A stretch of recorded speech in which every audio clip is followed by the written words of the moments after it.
Welcome back. देखो तुम सबको याद ही होगा कि कैसे डीमन स्लेयर के फर्स्ट एपिसोड में जब तांजीरो के पेरेंट्स मर जाते हैं जिससे नेजुको भी डीमन बन जाती है, तो वहाँ पर दोनों ग्यू वाटर हशिरा को मिलते हैं एंड फिर ग्यू नेजुको को मारने ही वाला होता है पर प्लान ड्रॉप कर देता है जब वो तांजीरो एंड उसकी बहन के बॉन्ड को देखता है। पर भाई आखिर क्या होता अगर फर्स्ट एपिसोड में ग्यू तोमियोका की जगह कोई और हशिरा जाता? आई मीन क्या Tanjiro and Nezuko original timeline की तरह बच जाते या फिर दोनों की फील्डिंग सेट हो जाती? तो आज की वीडियो में हम यही सब जानेंगे। तो सबसे पहले हम देखते हैं कि अगर फर्स्ट एपिसोड में ग्यू की जगह पाउटे ओबनाई जाता तो क्या होता। तो भाई बिल्कुल ओरिजिनल टाइमलाइन की तरह जैसे तांजीरो एंड नेजुको के बीच में थोड़ी फाइट हो रही होती है तभी ओबनाई इस चीज को देख लेगा एंड वो नेजुको को मारने जाएगा पर तांजीरो कैसे तो भी करके नेजुको को बचा लेगा। जिसके बाद फिर तांजीरो ओबनाई को बताएगा कि ये डीमन उसकी बहन है और उसे ना मारे। पर भाई हम सबको पता है कि ओबनाई एक नंबर का पाउटिया एंड हरामी मानुस है जिसे कोई भी पसंद नहीं है अपार्ट फ्रॉम मेरी मित्सुरी, क्योंकि वह ओबनाई का पास्ट ही कुछ ऐसा रहा है जहाँ उसके खुद के पेरेंट्स ने उसे एक स्नेक डीमन के हवाले कर दिया था एज अ सैक्रिफाइस, जिसके कारण वो डीमन एंड सबको हेट करता है। तो भाई यहाँ पे भी बिना किसी चीज का वेट करे ओबनाई सेकंड में अपनी नेजुको चैन को मार देगा एंड फिर अगर तांजीरो भी ओबनाई से लड़ाई करने आएगा तो ओबनाई तांजीरो को भी नेजुको के पास भेज देगा।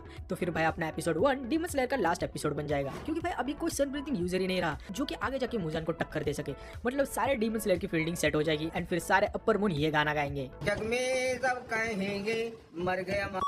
वेल अब नेक्स्ट देखते हैं कि अगर इस बार ग्यू की जगह अपना फ्लेम हशिरा रेंगोकू सान जाता तो क्या होता। तो भाई ओरिजिनल टाइमलाइन की तरह रेंगोकू सान भी तांजीरो को बचाने का ट्राई करता बाय किलिंग नेजुको, पर फिर तांजीरो रेंगोकू को बताता कि कैसे वो उसकी बहन है एंड उसे ना मारे एंड वो सारी स्टोरी भी बताता, जिसे सुनकर रेंगोकू बोलेगा कि सॉरी बट मुझे तुम्हारी बहन को मारना ही पड़ेगा क्योंकि अब वो एक डीमन बन चुकी है। जिसके बाद रेंगोकू नेजुको को मारने ही वाला होगा पर तांजीरो ओरिजिनल टाइमलाइन की तरह नेजुको को बचाने का ट्राई करेगा। जिसके बाद फिर रेंगोकू उसे बेहोश कर देगा एंड फिर इसे देखकर नेजुको तांजीरो को प्रोटेक्ट करने जाएगी एंड फिर इस चीज को रेंगोकू नोटिस करेगा एंड ये डिसाइड कर लेगा कि शायद उसे तांजीरो एंड उसकी बहन को एक चांस देना चाहिए। तो ये हम सबको पता है कि रेंगोकू खुद अपने छोटे भाई से कितना ज्यादा प्यार करता था, तो वो भी तांजीरो एंड नेजुको के इस प्यार को देखकर उन्हें छोड़ देगा एंड फिर मोस्ट लाइकली रेंगोकू तांजीरो को ट्रेन करेगा जिससे भाई तांजीरो अपना फ्लेम ब्रीदिंग को इजीली मास्टर कर लेगा। आफ्टर ऑल भाई ये ब्रीदिंग सन ब्रीदिंग के बहुत ही ज्यादा क्लोजली रिलेटेड है एंड इसके कारण भाई तांजीरो को सन ब्रीदिंग के इन्फो के बारे में भी पता चल जाएगा। आफ्टर ऑल भाई ओरिजिनल टाइमलाइन में रेंगोकू के बाप के पास ही सन ब्रीदिंग की सारी इन्फॉर्मेशन थी, सो इसके कारण अपना तांजीरो सन ब्रीदिंग को फुल मास्टर कर लेगा एंड कुछ ही महीनों में इतना पावरफुल बन जाएगा कि मोगन ट्रेन के वक्त वो अकाजा को भी अच्छी खासी टक्कर दे पाएगा एंड मोस्टली इस टाइमलाइन में अपना रेंगोकू भी मरने से बच जाएगा। इसके बाद इन्फिनिटी कैसल में अपना रेंगोकू सान भी होगा एंड तांजीरो भी अपने फुल पोटेंशियल पे होगा। आफ्टर ऑल भाई इस बार तांजीरो ने सन ब्रीदिंग को मास्टर कर लिया है जिसके कारण वो मुजान का नया डैडी बन जाएगा। तो भाई रेंगोकू जाता तो टाइमलाइन जरूर बढ़िया होती, पर भाई अगर अपना नेक्स्ट हशिरा मिस्ट हशिरा म्यूचिरो तो जाता तो क्या होता। तो भाई अगर म्यूचिरो फर्स्ट एपिसोड में तांजीरो को देखता तो वो तो भाई एक सेकंड में नेजुको को मार देता जैसे हमने स्वॉर्ड स्मिथ विलेज आर्क में देखा ही था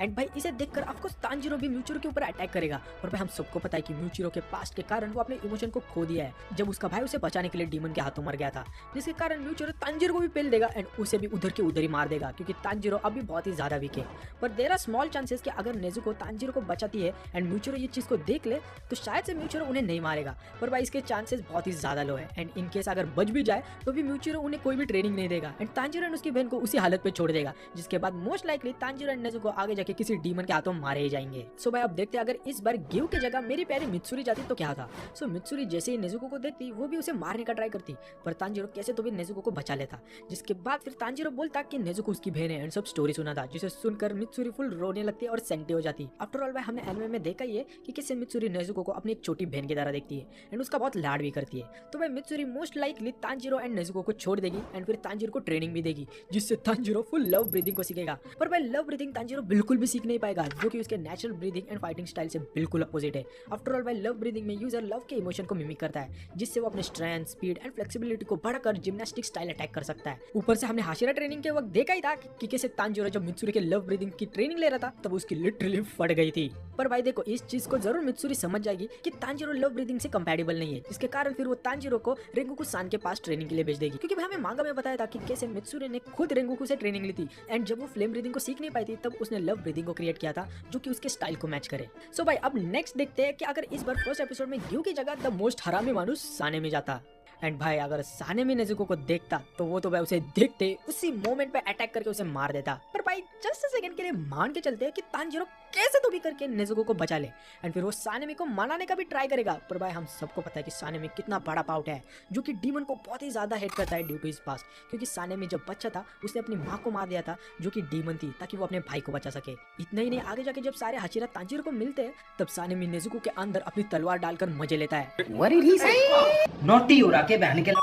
एंड उसे अपना मरीची ब्लड से प्रोवोक भी करता है। ऊपर से भूलो मत, इस हरामी के पिल्ले ने अपने भाई गेनिया तक को छोड़ा नहीं था एंड उसको अंधा करके मारने वाला था, पर तांजीरो ने उसे बचा लिया था। तो भाई सानेमी जो कि अपने भाई को माफ नहीं कर सकता, तो भाई उसके सामने तांजीरो और नेजुको तो कुछ भी नहीं है। सो भाई इस टाइमलाइन में Sanemi without a doubt Nezuko को तांजीरो को सामने ही मार देगा एंड तांजीरो भी फिर गुस्से में सानेमी के ऊपर अटैक करेगा, जिसे सानेमी रोक देगा एंड आई थिंक भाई सानेमी तांजीरो को नहीं मारेगा एंड उल्टा उसे एक टपली देख के बेहोश कर देगा। लेकिन भाई सिंस इस बार अपना तांजीरो जिंदा है, तो अपनी बहन के डेथ को देखकर तांजीरो एंगर एंड हेट्रेड से भर जाएगा, जिससे उसका बस एक ही गोल होगा, that is to kill Sanemi and destroy the demon slayer corps. And फिर मोस्ट लाइकली भाई आगे जाके कोई अपर मून डीमन तांजीरो के इस हेट्रेड एंड एंगर को देखकर उसे अपर मून बना देगा, क्योंकि हम सबको पता है कि भाई ये साले अपर मून ऐसे ही लोगों को ढूंढते हैं जो कि एंगर एंड हेट्रेड से भरे हुए होते हैं, जो कि लाइफ में सब कुछ खो देते हैं ताकि उन्हें मैनिपुलेट कर सके। एंड फिर भाई अपने इस टाइमलाइन में तांजीरो धीरे धीरे करके सारे हशीराज को मारने लगेगा एंड कोकोशिबो की जगह अपना तांजीरो अपर मून डीमन 1 बन जाएगा, वो भी कुछ ही टाइम में। एंड फिर भाई इसके बाद डीमन स्लेयर कॉर्प्स के इन्फिनिटी कैसल बैटल के वक्त मुजान एंड उसकी गैंग इजीली जीत जाएगी, क्योंकि भाई डीमन स्लेयर कॉर्प्स के पास ना ही तांजीरो होगा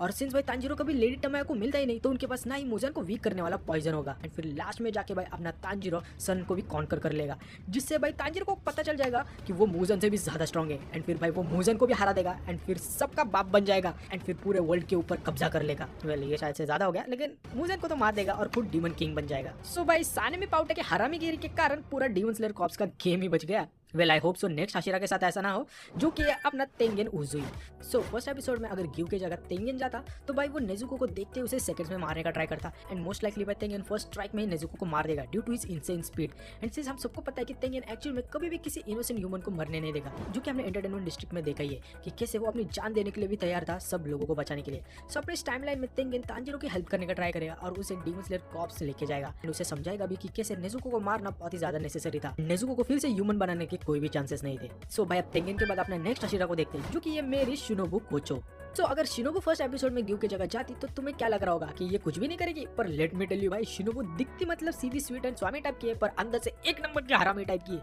जो कि डीमन से बहुत ही ज्यादा हिट करती है। तो भाई ये भी सेकंड्स में नेजुको को मारने का ट्राई करती है पॉइजन करके, पर तांजीरो नेजुको को बचा लेता है एंड फिर अपनी सारी कहानी बताता है, जिससे सुनकर शिनोबु बोलती है कि सॉरी मुझे नेजुको को तो मारना पड़ेगा क्योंकि अब वो डीमन बन चुके हैं। जिसके बाद तांजीरो नेजुको को बचाने के चक्कर में बेहोश हो जाएगा एंड फिर नेजुको तांजीरो को प्रोटेक्ट करने के लिए जाएगी, जिसे देखकर शिनोबु शॉक हो जाएगी एंड उसे अपनी बड़ी बहन कनाई की याद आ जाएगी कि कैसे वो भी उसे प्रोटेक्ट करती थी, जिसके कारण तांजीरो और नेजुको के इस बॉन्ड को देखकर शिनोबु उन्हें बख्श देगी एंड फिर तांजीरो अपने शिनोबु से इंसेक्ट ब्रीदिंग सीखेगा एंड वेरियस पॉइजन के बारे में उसे इन्फॉर्मेशन भी मिलेगी। पर भाई सिंस तांजीरो अपना मोस्टली स्ट्रेंथ के ऊपर ज्यादा डिपेंड करता है, तो इसके कारण वो इंसेक्ट ब्रीदिंग को प्रॉपर्ली मास्टर ही नहीं कर पाएगा, जिसके कारण तांजीरो ओरिजिनल टाइमलाइन से बहुत ही ज्यादा वीक होगा एंड माउंट नाटोगोमो के आग में स्पाइडर फैमिली के बैटल के वक्त रुई के हाथों मोस्ट लाइकली मारा जाएगा एंड इवन अगर बच भी जाए तो भी आगे जाके तो पक्का मारा जाएगा, क्योंकि तांजीरो स्ट्रॉन्ग ही नहीं होगा। सो भाई फाइनली देखते हैं अपने नेक्स्ट हाशिरा को, जो कि the strongest Hashira by the name Gyomei Himejima. So भाई अगर अपना ये बॉडी बिल्डर फर्स्ट एपिसोड में जाता तो क्या होता, तो देखो अपने ओरिजिनल टाइमलाइन की तरह जैसे ग्योमे नेजुको को देखता वो उसे मारने जाता,